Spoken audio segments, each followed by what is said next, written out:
several out there that we have talked to. Moreno might be able to answer, but I know we've talked to several of them. We have talked, as a matter of fact, I believe the EOC or Fire Rescue is actually, we set up some demos with this company, and I believe they're entering into a contract with it, or at least contemplating entering into a contract with it. Would it be to our advantage to have a joint contract with EOC and the county and whoever else is?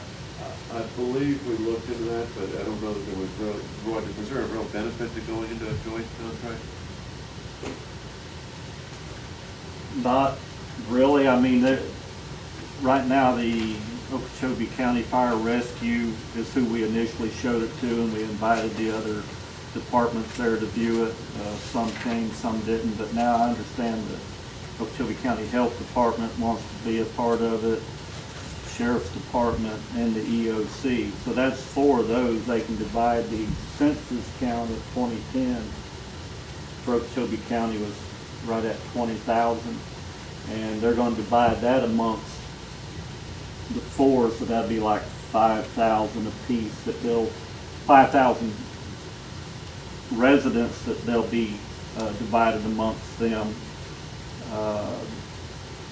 We need, you know, like I have in there, 9,000 customer-based phone numbers. So, you know, it'd be hard to divide us up amongst and divide it evenly when we need, you know, the 9,000. We have to get that market. Yes, sir.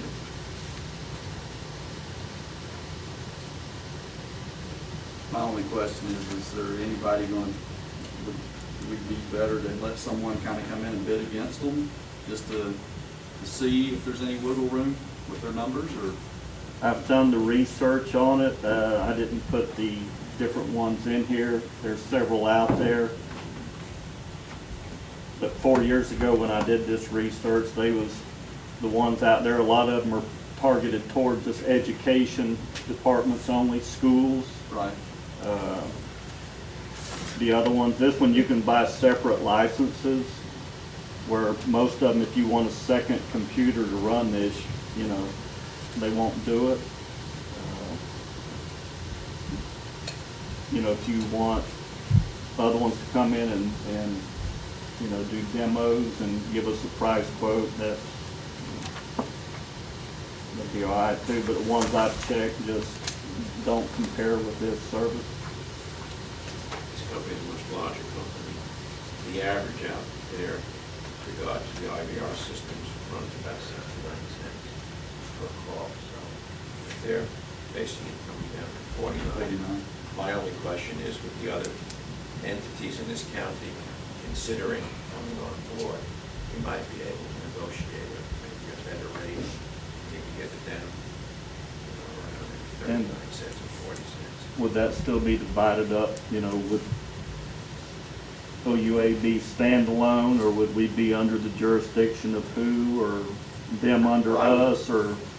So I was going to go back and present to them. Right, because if we're bringing to them more clientele, I mean, that should allow us to get some type of rate discount for all the other entities in this community over here. Well, we still have several months before the contract ends. I mean, we did bring that to attention. I think that was a part of the reason why the cost went down from the 60 cents to 49, was that there were more customers that were brought into this region. But we could certainly go back to them to see if there could be something to drive the price down further. And we could then get a new contract and either bring it back to the board, or we could have approval to, you know, give this contract at this price or anything lower that we're able to obtain. I think you're going to do it the way. I'd just like to see if you can rattle the cage a little more. Well, I know the county as a whole has 20,000 as Right. the 2010 census stated. Right. So they're contacting the county, they can divide that up amongst them, but we've got 9,000 plus that we have to target Right. at any given time. Right. But again, I don't see how we could be really merged into the other 20,000 count if we need 9,000. And the county as a whole with their different entities in the county, you know, can divide that amongst themselves. But we can't go back and check further. Which would it be the board's pleasure that we go back and check and bring this back again next month, or what's the board's pleasure? Or do we move forward with this? That's a reasonable price, you know, because I know the problem is now that there's a lot of people that don't have the landlines anymore, and you know everybody has their cell phone.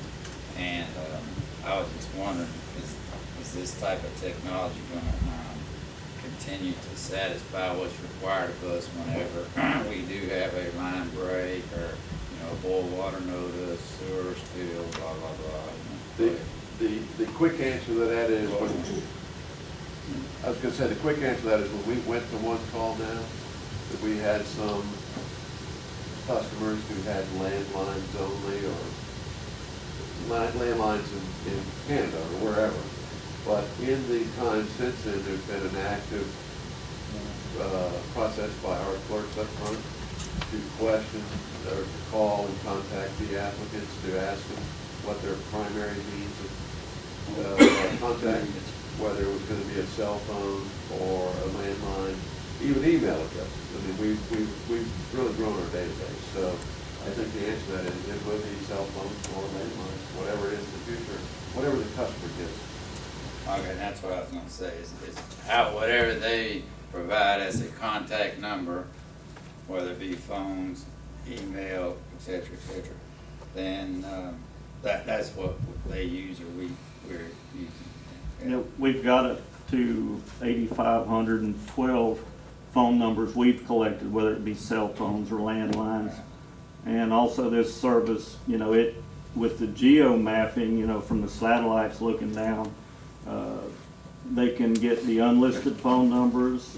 They can go right through blocked service. They can just go right on in and call them because of, you know, what company it is.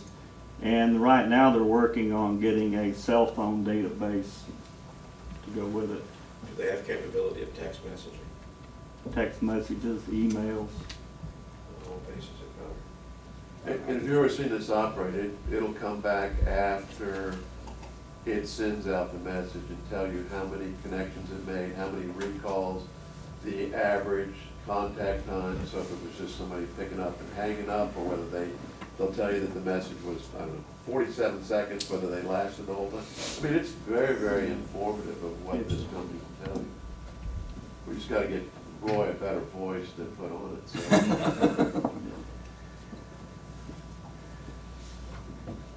Pleasure on the board. I'd say go for it. I'd say go ahead. I make a motion that we go ahead and approve the renewal of the contract on a 4-year basis, pay it up front, take the discount. Okay, I have a motion. Second. Second. Any further discussions? All those in favor? Aye. Opposed? Motion carries. Tom, we go back to item 12. Item 12, yes. As you know, the OUA has received notice that Pine Ridge Park Utilities is being abandoned. The abandonment date is April the, well, I think it is. Was it April 18th? I'm sorry, it's April the 18th. I'm getting these dates mixed up in my mind. The court proceedings April 12th. When that occurs, notice is given to the Public Service Commission, who is the regulator of that private facility. Under the statute, when that happens, the county has to, it's mandated by statute, to petition the court for the appointment of a receiver to operate the plant. This is all done in the public interest of keeping that plant in operation. It cannot shut down. It would be a health hazard if it shuts down. So the emphasis of the law on this is to keep that plant in operation. One of the things, and the county has filed a petition. I've gotten a copy of it, and I think you've got a copy of it in your agenda. The county submitted a petition to the court for the appointment of a receiver to operate that facility and is nominating the Okeechobee Utility Authority as the receiver. If that is done, which I predict will happen, actually two or three other things I need to tell you here. Number one, the facility is under a mortgage. There's a mortgage that's owed to Heartland Bank.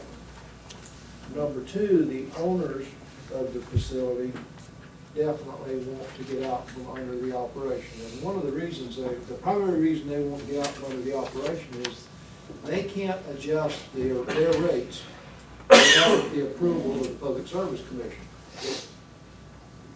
And believe it or not, debt service is not a factor in setting rates according to the Public Service Commission. So they're between a rock and a hard place. They can't adjust their rates where it operates in an economic fashion. Public service won't agree to them adjusting their rates, so they've got no choice except to walk away. Is this designed to force private, small utilities out of business? I don't know the answer to that. But I do know, under the law, the wheels of justice are already in motion. John Castles has presented a petition to the court on behalf of the county for the appointment of a receiver to take over the operation of that facility. I spoke with, I tried to speak to someone with the Public Service Commission because John and I had talked about this. If the OUA is appointed as a receiver, are we operating under the rules of the Public Service Commission? My gut reaction is, yes, we would be. Believe it or not, I'm told we are not. We're not regulated now by the Public Service Commission, and if we take over that, the Public Service Commission rules will not affect our operation there, which is the good news. The other news is that if we are appointed the receiver, nothing stops the OUA from negotiating to actually acquire that facility. It's not ours if we're operating as a receiver. It's just our duty to keep it going. We can't acquire it. I know John's already been negotiating or attempting to negotiate with the owners on this. I don't know where we're going with that, but I like the idea of operating as a receiver without the onus of being an owner. You're not an owner, you're not going to be under the Public Service Commission. Now, the question is, what if the OUA says we don't want it? I would tell you this, I think, number one, that would not be a wise political decision to make, nor would it be a wise legal decision to make. The reason for this is we are still operating under that little piece of paper that's called the interlocal agreement.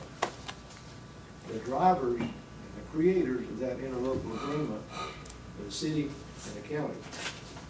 So I would expect some political fallout by some kind of maybe additional amendments being made to that interlocal agreement that might not be so tasteful for the OUA if we turn this down.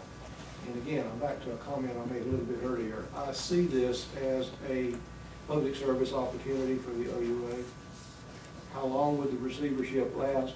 It will last until one of two things occurs. Either we sell through the court, since we're a receiver, that facility to a third party, or we purchase it ourselves. The receivership gives us the opportunity to operate it, see what's going on before we decide to jump in the fray and acquire this for ourselves. Now, I know that there has been information that's been requested from the Public Service Commission as well as the owners about operating reports, where the facilities are actually located, where the lines are located. I know that there are easements of legal description, and whether the lines are actually in the easement areas, I really don't know as I sit here. This is all information that needs to be derived.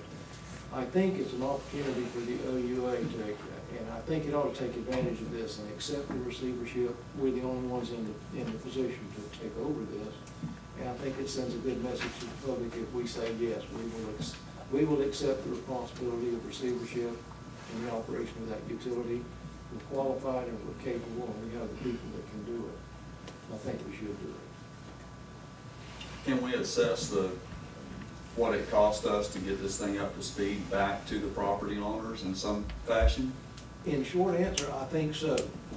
I don't have any idea of what the costs are. We don't know what the condition of the plant operation is. The way I understood it, it was the debt service that was the problem. You need to ride out there and take a look. How much Two looking slabs at of that? concrete with a pump on it. And a pond. Well, I've looked at the one at, our friends down around the lake at Kings Bay. We've gone out there and looked at that one a few times.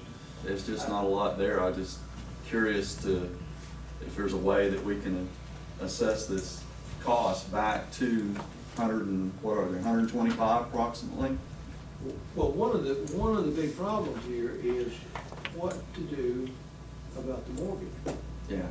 Because the mortgage is owned by the owners. It's not owed, it's owed by the owners. It's not owed by us. It's not owed by the receiver. This is something that will still have to be taken care of. And it'll be up to them to take care of that What debt is service. the debt load on it? Back when the mortgage was originally given in 2002, it was around $100,000.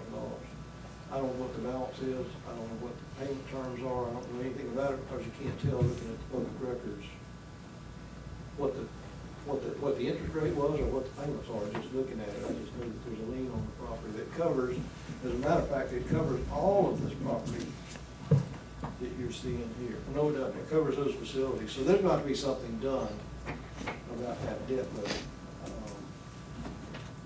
Again, that's something to be negotiated out, but it's not our responsibility as a receiver. But somewhere down the road, it could be. Only if we would agree to undertake that. I mean, it could be, yes, that's a possibility, but I'd say it's pretty remote as I sit here right now. I don't know what their charges are compared to what our OUA rates are. I would envision if we acquired the system, that those folks would be required to pay the same rates as we charge all of our other customers. John got one number, and I have a lady who works in my office that lives there, and she'd give me another number, so it's. And again, I don't know what, Yeah, I mean, we're way off on. we don't know what deposits have been paid. Right. We don't know what their rates are, we don't know where they are in their assessments of their, or the collection of their monthly rates. Again, there's a lot of information that we would have to determine there, but as a receiver, we're not an owner, that's the important thing I would tell you. Well, I think we move forward with it, but With caution. with caution, and look at what our options are gonna be on how we can, first of all, not have a health risk for these folks. Correct. And secondly, how we can do this without assuming, a bunch of financial burden off of it. And I agree with that, but as a receiver, you're not. So, You're not the owner, so that's the key difference here. but as a receiver, we've got to get it up to operating within Right. health. Right, well, I don't know that there are any violations. Do we know when the permit expires, when their operating permit? I think it's coming up, isn't it? Yes. Yes. So Uh, there's a there- bunch of there- unknowns there. There are violations. This is a real tricky situation. There are violations in the plant. They were supposed to have installed an effluent flow meter by consent decree. They did not do it. As of near the beginning of the month, they were supposed to have already had an application in with DEP for a permit renewal. They did not do that. So by us taking over the receivership, there is a certain amount of, I don't want to use this term lightly, liability that we're going to be accepting that we may step into, and we will have some costs right up front. So the question that we have to work out as this proceeds, we have a telephone conference set up with the Public Service Commission. We have some other meetings set up with DEP, is if we are to take over the receivership, is there going to be any latitude or leeway given to us by the department as the new receiver that we will have some time to get the permit renewal in and/or the cost of this? And not assume if there's any fines or anything already there, that we're not responsible for anything. That, again, that's part of what we have to work out with them. That was a question posed to my meeting with DEP, that if we're already in this 180-day window and we are appointed receivership in another month where we take over, are they going to extend that window for us to put in a new operating permit? And their answer was, we haven't run into that yet. We'll have to get back with you on an answer. Certainly with the effluent flow meter, I would assume that if we're going to be the receiver, we'll still have to meet that consent decree that we have to put it in. So there's going to be some cost. What's the cost in your? It's going to be minimal, several $1,000s. But the deal is, it's my understanding, again, trying to get this answer, are we gonna be under PSC regulations, or are we going to operate under the OUA? Well, then we can recover those costs one way or another, hopefully. Now, the PSC, I'm sure we can, I just don't know what the vehicle is that we're gonna use. The thing that is of most importance to me is the collection system seems to be in a state of disrepair. We don't know that, but it's evident that when there's a lot of rain, the ponds overflow. So that means there's going to be some cost incurred by the OUA to go in and clean the lines, televise them, smoke test them, and do the repairs. On the water side, same issue. They supposedly read these meters twice a year, supposed to once a month. They're in the backyards. There's fences, landscaping, there's things that, there's gonna be some cost incurred by us, even if we are appointed receivership, but we're supposed to be able to recover those through normal operating expenses. And I agree with that, and those burdens would not, my gut tells me, those, since we're not the owner, those costs would not be passed on to our present utility customers. That's the intent, that is correct. So that's. All I can tell you is that this is a evolving process, and we'll try to keep you up as much as possible, but, you know, it's gonna be many meetings between now and our next board meeting. Hopefully by then we'll have plenty of information. Yes. I can just tell you, in meeting with the owner, I asked him some simple questions, like, do they have distribution maps or collection system maps? They don't have them. They just don't have them. So I don't even know where the line belts are on the water distribution. Well, again, you were told that they do it twice a year. The lady that works for me says she gets a bill every quarter. So I'm just saying, we're trying to gather data. I look at the files at the DEP office, there's very little in that office. The owner has 20 sheets of paper they they have for their files. The other thing that scares me, she also made the comment that probably half of the people in there are on fixed income.